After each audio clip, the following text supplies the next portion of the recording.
Why did Socrates hate democracy? This video has been created, animated, and presented to you by Dr. S. Joseph Arul Jairaj, former head and associate professor of English, St. Joseph's College, Autonomous, Tiruchirappalli, Tamil Nadu, India. Dear viewers, please spare a few minutes to listen to Socrates' thoughts.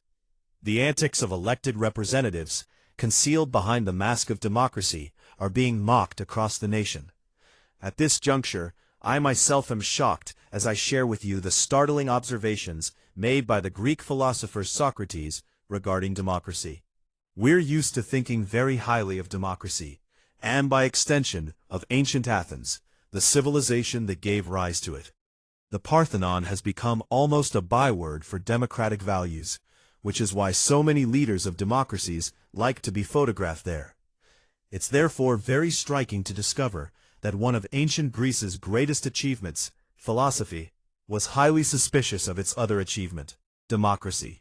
Socrates, the Greek philosopher, is portrayed in Plato's dialogues as deeply pessimistic about the whole business of democracy. In Book 6 of the Republic, Plato described Socrates in conversation with a character called Adimantus, trying to get him to see the flaws of democracy by comparing a society to a ship. If you were heading out on a journey by sea, asked Socrates, who would you ideally want deciding who is in charge of the vessel? Just anyone? Or people educated in the rules and demands of seafaring? The latter, of course, says Adimantus. To this then, responds Socrates, do we keep thinking that any old person should be fit to judge who should be the ruler of a country? Socrates' point is that voting in an election is a skill, not a random intuition. And like any skill, it needs to be taught systematically to people. Letting the citizenry vote without an education is as irresponsible as putting them in charge of a trireme sailing to Samos in a storm. Socrates was to have a first-hand, catastrophic experience of the voters' foolishness. In 399 BC, the philosopher was put on trial on trumped-up charges of corrupting the youth of Athens. A jury of 500 Athenians was invited to weigh up the case, and decided, by a narrow margin, that the philosopher was guilty. He was put to death by hemlock, in a process which is, for thinking people, every bit as tragic as Jesus' condemnation has been for Christians. Crucially, Socrates was not elitist in the normal sense. He didn't believe that a narrow few should only ever vote. He did, however, insist that only those who have thought about his youth rationally and deeply should be allowed to vote. We have forgotten this distinction between an intellectual democracy and a democracy by birthright. We have given the vote to all, without connecting it to wisdom.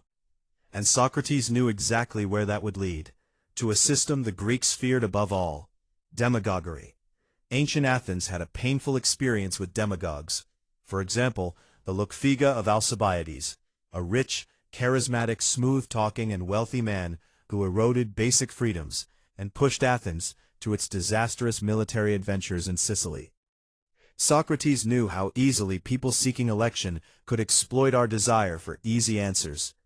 He asked us to imagine an election debate between two candidates, one of whom was like a doctor, and the other who was like a sweet shop owner.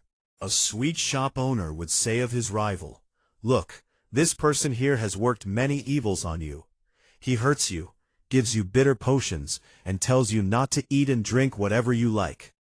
He'll never serve you feasts of many and very pleasant things as I will." Socrates asked us to consider the audience's response. Do you think the doctor would be able to reply effectively? The true answer, "I cause you trouble and go against your desires to help you," would cause an uproar among the voters, don't you think? We have forgotten all about Socrates' salient warnings against democracy.